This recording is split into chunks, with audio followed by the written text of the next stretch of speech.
Every week, I have at least one patient who tells me that they don't understand the process, that they don't understand workers' compensation, that they don't know what they're supposed to do, that they can't get a hold of anybody to tell them what's the next step. They're totally confused. In this video, I'm going to simplify this for you. My name is Dr. Cadet, the Work Comp Doc, and today we're going to be talking about the process of workers' compensation. This video is going to allow you to know what to expect so that you can better navigate what I call the beast. Number one, you want to report your injury. I've talked about this before, and I've put some links in the description so you can see that video on reporting your injury. Step number two, after you report the injury to your supervisor and you complete a work injury form, so really there's two parts to step one. Reporting and filling out the work injury form. Step number two is to get your claim number and your adjuster's name.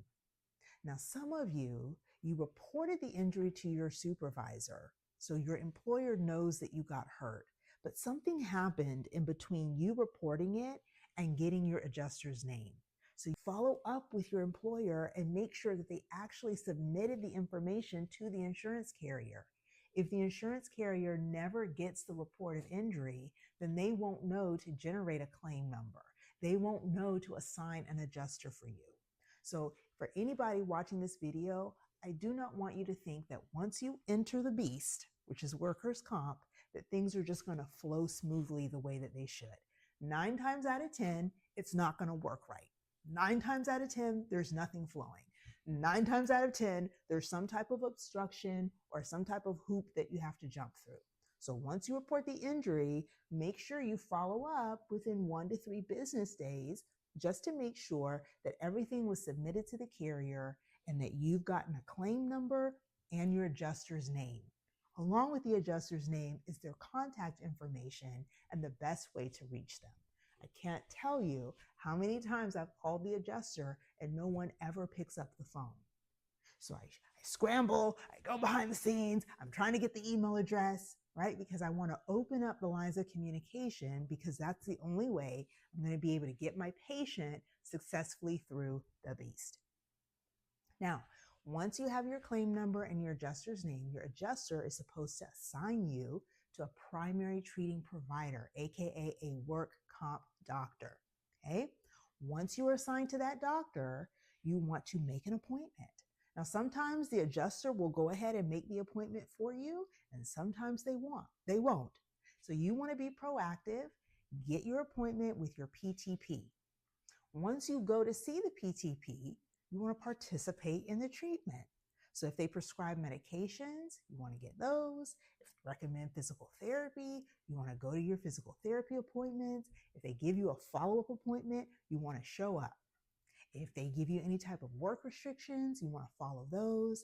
If you are not able to go to work because your injury is so severe or your employer cannot accommodate your restrictions and you need disability paperwork completed, your PTP is the one who's going to fill out your disability paperwork.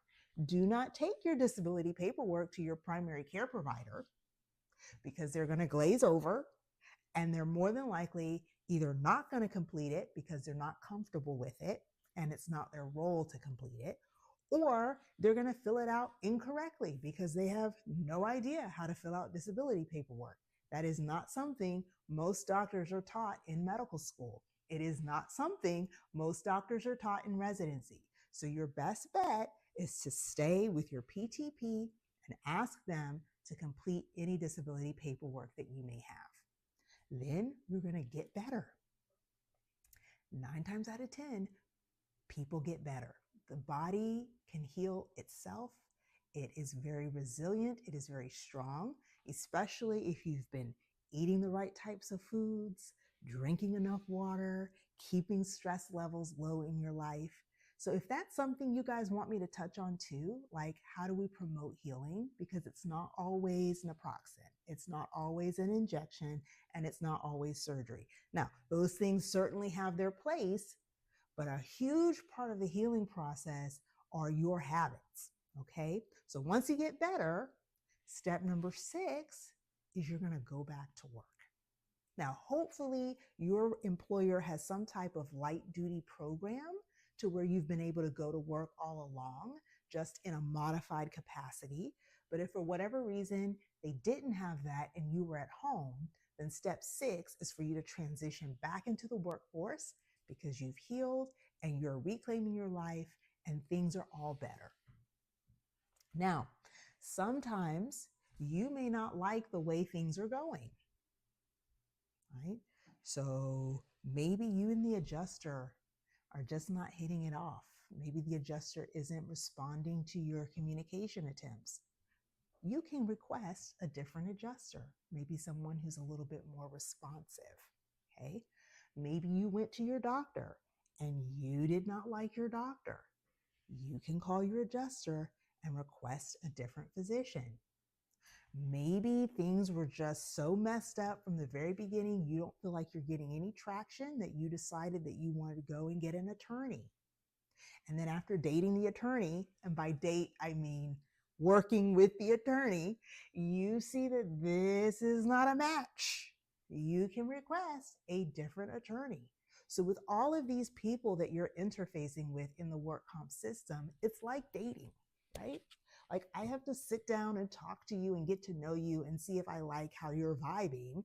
And sometimes when we're not vibing, no foul, I just need to move on to somebody that I do vibrate with. Okay? Or maybe things are happening along the way and you need to get a qualified medical exam, which is a third-party doctor chosen jointly by the insurance company and your attorney to look at your medical records and make a determination about whether or not your case is work-related, whether or not you've gone through temporary disability for X number of days or months or years, all right? Sometimes the case doesn't go the way that you want it to go, and it ultimately escalates to a trial where a work comp judge makes the final determination on your case. And then sometimes you don't go to trial. Sometimes you settle, meaning the insurance company agrees to pay you a certain amount of money, and in exchange, you're not able to come back to the insurance company requesting medical treatment for whatever injury you had at your job. So those are some of the deviations that can happen along the way, but in review, you are going to report your injury. You're going to fill out an injury report form. You are going to get your claim number and the adjuster's name. You are going to be assigned a doctor and you're going to go to the doctor's appointments. You're going to participate in the treatment. You are going to get better and you are going to go back to work. That's the typical process, but there are a couple of different branch points that we talked about when things don't go exactly the way that we were hoping for them to go. So if you have questions about workers' compensation that you'd like to ask me, please email me. I'd love to hear from you and feature your question in my next video. Please like, comment, and subscribe. This is the Work Comp Doc, and I'll see you on the next one.